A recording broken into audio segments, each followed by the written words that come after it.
Red green online present. এই আন্দোলনে আমরা সক্রিয়ভাবে অংশগ্রহণ করেছিলাম।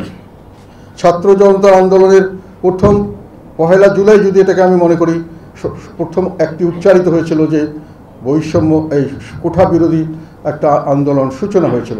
3 তারিখে, জুলাইয়ের 3 তারিখে আমি সংসদে এটার পক্ষে কথা বলেছি এবং এটা একটা বৈষম্য বিরোধী সংগ্রাম এবং কোটা সংস্কার আন্দোলন হলো বৈষম্য বিরোধী সংগ্রাম এবং এই সংগ্রাম বাঙালি জাতির ইতিহাসে বহুতবার বাঙালিরা করেছেন এবং এই সংগ্রামে বাঙালি জাতি যে কোনো পর্যায় পর্যন্ত যে কোনো ত্যাগ স্বীকার করতে প্রস্তুত ছিলেন সর্বদা এবং সামনেও প্রস্তুত থাকবেন।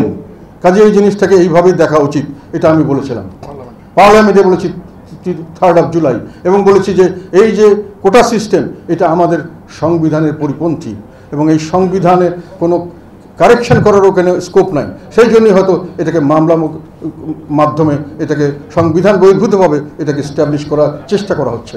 এই ধরনের কথাগুলি বারংবার 6 তারিখে জুলাই মাসে আবার আমি জনসভায় আমাদের কাউন্সিলে,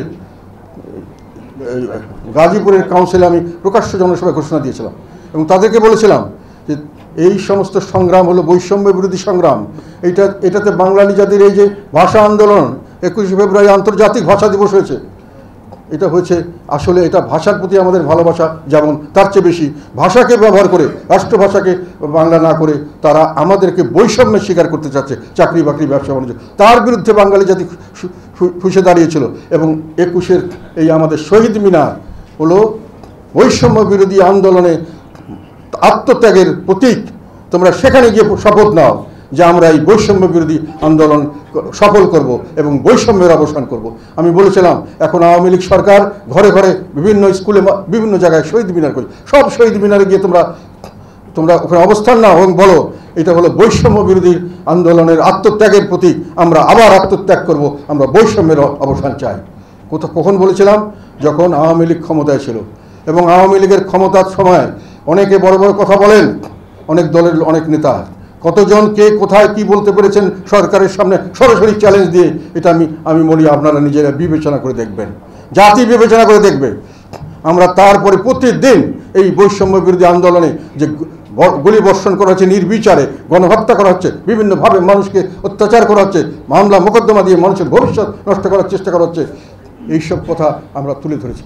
বিভিন্ন গণমাধ্যমে এগুলো প্রমাণ আছে এবং আমরা বিভিন্ন জায়গায় আমরা আমাদের নেতাকর্মীদের বলেছিলাম বৈষম্য বিরোধী সংগ্রামের সঙ্গে থাকো এবং সেখানে তাদেরকে সমর্থন দাও এবং আমাদের ছাত্রদেরকে বলেছিলাম তোমরা ব্যানার নিয়ে করতে চাইলে করতে পারো।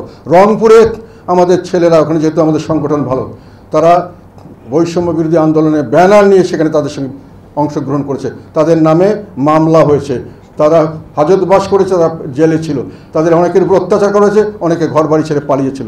এগুলো ডকুমেন্ট আমাদের কাছে আছে। একটা ছেলে শহীদ হয়েছে, ডকুমেন্টটা আমি ইয়ে করার চেষ্টা করছি। গুলি খেয়েছে আমাদের দলের লোক এবং দলীয় নাম দিয়ে তাদেরকে মামলা দেওয়া হয়েছে বিগত সরকারের আমলে, যে জাতীয় পার্টির এই পর্যায়ের নেতা এইখানে আন্দোলনে অংশগ্রহণ করছে, এই কারণে তাকে এই সন্ত্রাসী মামলা ইত্যাদি এক একজনকে 4-5টা 6টা করে মামলা দেওয়া হয়েছে। সেখানে আমাদেরকে পরবর্তীকালে আমরা পার্টিতে যৌথ সভা আহ্বান করেছিলাম 28শে জুলাই। সেই সভায় আমরা সর্বাত্মকভাবে এই সংগ্রামকে সমর্থন জানিয়েছি জাতীয় পার্টির তরফ থেকে এবং প্রেস কনফারেন্স করে সেটা জানিয়ে দেওয়া হয়েছে।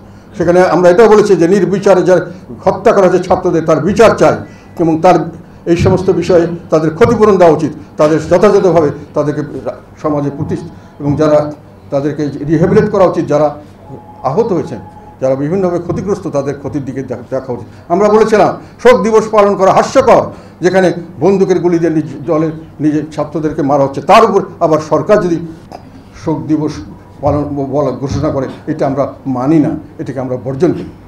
কে বলেছে? জাতীয় পার্টি বলেছে। আমরা বলেছিলাম যারা এই আন্দোলনে যারা অংশগ্রহণ করছেন তারা একটা বড় দানবীয় শক্তির বিরুদ্ধে সংগ্রামে লিপ্ত হয়েছেন, যে শক্তিতে বিভিন্ন রাজনৈতিক দল, আমরা বিভিন্ন রাজনৈতিক নেতৃত্ব যেই শক্তিকে আমরা টলাতে পারিনি, তারা তাকে টলিয়ে দিয়ে দেওয়ার জন্য সাহস করেছেন, বুকে রক্ত দেওয়ার জন্য প্রস্তুত হয়েছেন। তার জন্য আমি তাদেরকে বীর মুক্তি সেনা হিসেবে আখ্যায়িত করতে চাই। কে বলেছে? জাতীয় পার্টি বলেছে। এই বিশেষ প্রতিবেদনটি যদি আপনাদের ভালো লেগে থাকে অথবা উপকৃত হন, তাহলে অবশ্যই এই চ্যানেলটি সাবস্ক্রাইব করুন এবং লাইক, কমেন্ট ও শেয়ার করে রেড গ্রিন অনলাইনের সাথেই থাকুন। Thanks to everyone, red green online.